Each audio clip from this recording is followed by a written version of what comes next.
Intenso tiroteio na Praça Seca. Os moradores ficaram em meio ao fogo cruzado. Hoje pela manhã, a PM fez uma operação lá no local e a gente tem a reportagem dele. Jackson Silva, rodou.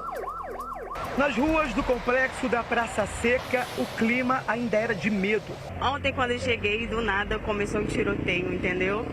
Assim, a gente fica muito assustado. E até mesmo porque a gente não tem nada a ver com isso. Crianças, adolescentes e idosos tentam sobreviver a uma dura rotina da violência na região de Jacarepaguá, na zona oeste do Rio. Trabalhador sai de casa cedo, chega 10 horas da noite e tá tendo tiro. Como é que faz? Você tá indo pegar o sustento de casa e chega e não tem como ficar bem. Nos muros, um recado intimidador dos traficantes contra a milícia. Há várias barricadas nas ruas. E aqui, no alto da chacrinha, há um local onde os traficantes se posicionam para atirar contra a polícia. Exatamente daqui. Eles colocam os fuzis e atiram contra os PMs e policiais civis e também contra os inimigos. E a marca da violência está em toda parte. Nesta casa é possível ver nas paredes o retrato do tiroteio. Na tarde desta terça-feira, mais uma vez, moradores ficaram no meio do tiroteio. Olha a bala comendo, a bala comendo.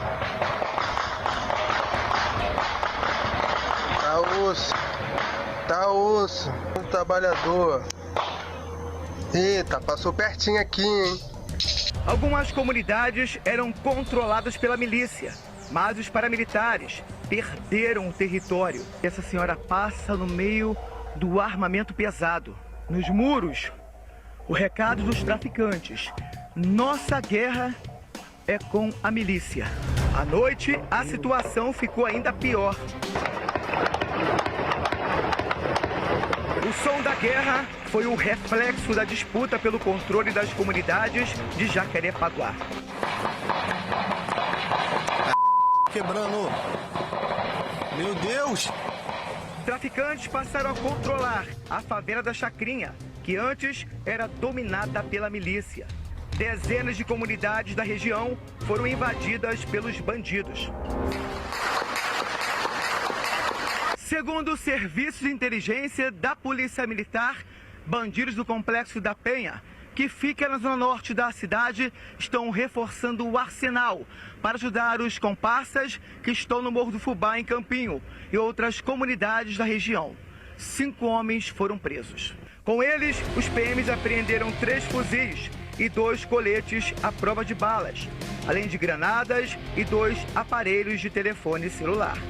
Segundo a corporação, o grupo foi capturado durante uma abordagem em Vicente de Carvalho, que também fica na zona norte da cidade. Durante toda a manhã desta quarta-feira, policiais militares e homens do Batalhão de Ações com Cães procuraram pelos traficantes. Os policiais tentam retomar o território e os moradores, em desespero, começam a correr.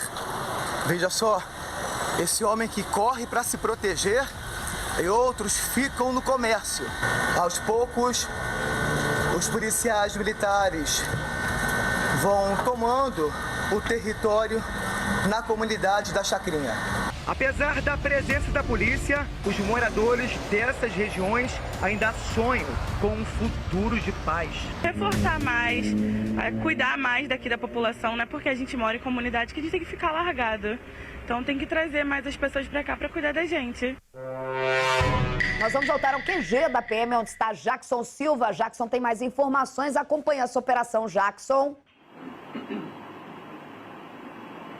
Olá, Isabelle Benito, boa tarde mais uma vez. Queria falar sobre o clima de lá, Isabelle, mas antes, falar sobre a minha vivência nesse local. Você também já fez várias operações policiais. Eu morei na Tijuca, então não podemos dizer que essas pessoas sofrem mais do mesmo. Não. Todos os dias elas sofrem com a violência, porque mora em comunidade e quem mora próximo também. Vamos falar agora sobre o Comando Vermelho. Aí você imagina só, por que o Comando Vermelho resolveu agora invadir as outras comunidades dominadas pela milícia? Primeiro, são bandidos vaidosos. Depois, eles querem o poder. Aí você pergunta, Jackson, mas é só ali na região, na Zona Oeste, só no Rio de Janeiro? Não, Isabelle. Até em outros países, até em outro território também do país. Você vê que no Nordeste também já tem ali Comando Vermelho também. Fez uma operação, a Polícia Militar, a Polícia Civil, fez uma operação ali no Complexo do Salgueiro e prendeu bandidos lá. Lembra disso? Eram bandidos lá do Nordeste que fizeram aliança com o Comando Vermelho.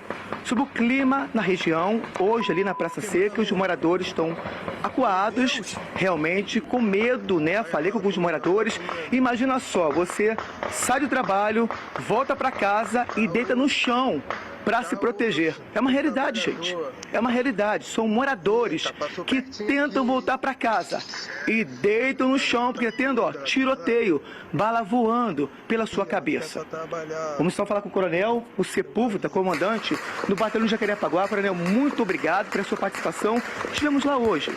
Lamentavelmente, mais uma cena de terror naquela comunidade, os moradores sofrendo. Então, hoje a gente viu o policiamento por lá, mas os moradores querem mais a presença da polícia para inibir essa guerra entre traficantes e milicianos. Quais são as ações que o tem feito naquela região? Boa tarde, Isabelle. Boa tarde, doutor Marcos Amin. Boa tarde, Jackson. Na verdade, a Polícia Militar tem realizado ações específicas, contundentes, com inteligência, justamente buscando a estabilização daquela região e de forma a não oferecer qualquer tipo de efeito colateral para aquela sociedade, para aquela comunidade local. Nós temos que agir de fato em momentos oportunos, em momentos propícios, justamente para a gente reduzir esse tipo seja de letalidade violenta ou qualquer coisa nesse sentido, até mesmo para a gente não expor os moradores locais, crianças que venham a transitar, a saída de escola, mas nós estamos sendo incansáveis para a gente conseguir atuar e realmente estabilizar aquela região. Isabelle, ao lado está o Coronel Levi, do batalhão de Irajá, que também prendeu esses 5 bandidos e apreendeu 3 fuzis. São bandidos que iam lá para o morro do Fubá para alimentar essa guerra novamente, né, Coronel? Boa tarde, Jackson. Boa tarde, Isabelle. Boa tarde, doutor Marcos. Eles, na verdade, estavam regressando, né, do confronto entre as facções criminosas no Morro do Fubá com o Campinho, que tem ligação direta, né, interfere diretamente também no problema que está acontecendo em Jacarepaguá.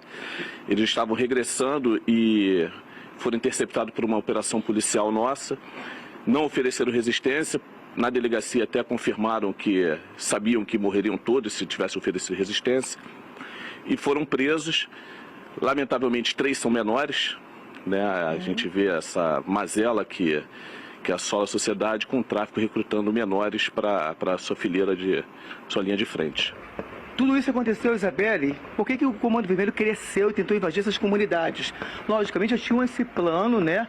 Mas durante a pandemia houve também a proibição de operações, isso contribuiu também.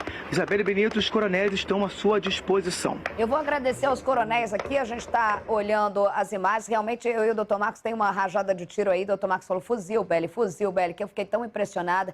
E é difícil operar, também Irajá, onde teve a apreensão, mas a gente estava falando da Praça Seca, um terreno muito difícil não só de operar, mas principalmente de fazer o trabalho que é o que a PM faz, que é de estabilizar ali o terreno. Eu acho que o Jackson está no evento que só tem coronel, né? Porque o coronel ele conseguiu de todos os lugares. Tem matéria coronel, está com um monte de coronel lá atrás. Jackson, vou agradecer vocês, liberar aí. Sei que tem um almoço, deve ter um almoço bom, com certeza, que eu conheço. Obrigada, coronéis, obrigada pela participação aqui ao vivo no SBT Rio. Estamos falando de um trabalho ali, vou falar a importância, né? Você já foi da Desarme, a importância de qualquer apreensão de fuzil. A gente está falando de 3 fuzis. A gente está mostrando ali a alimentação e esses fuzis, detalhe. O Jackson traz informação, favela do Fubá, que é aquela que a gente já explicou aqui, que é a dificuldade de ter poder, que é sempre disputa onde geram os grandes tiroteios.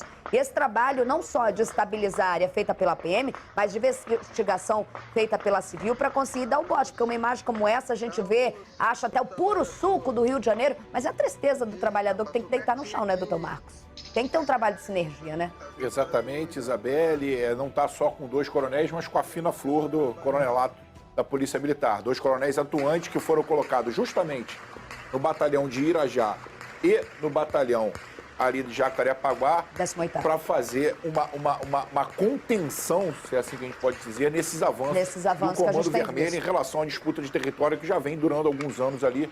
E por isso, não à toa, colocaram esses dois coronéis que são muito operacionais e muito ativos no combate à criminalidade, principalmente esse tipo de criminalidade de enfrentamento. Isabelle, a apreensão de armamento de guerra é sempre muito importante.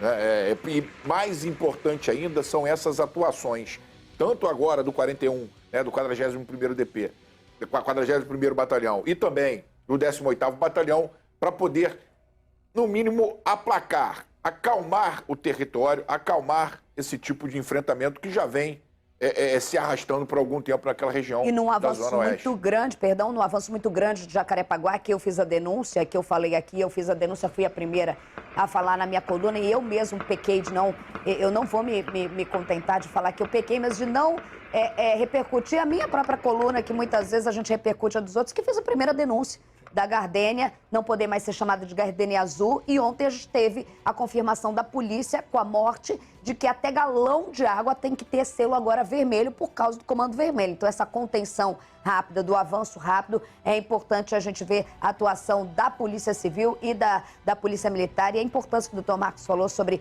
as escolhas dos nós para frear, cada um com seu perfil, e frear de forma mais rápida a situação ali em Jacarepaguá, mas também, óbvio, no Batalhão de Irajá, que é o 41 que você falou, né? Se eu tô aqui, que eu tava pensando em outra coisa. Isso aí, 41.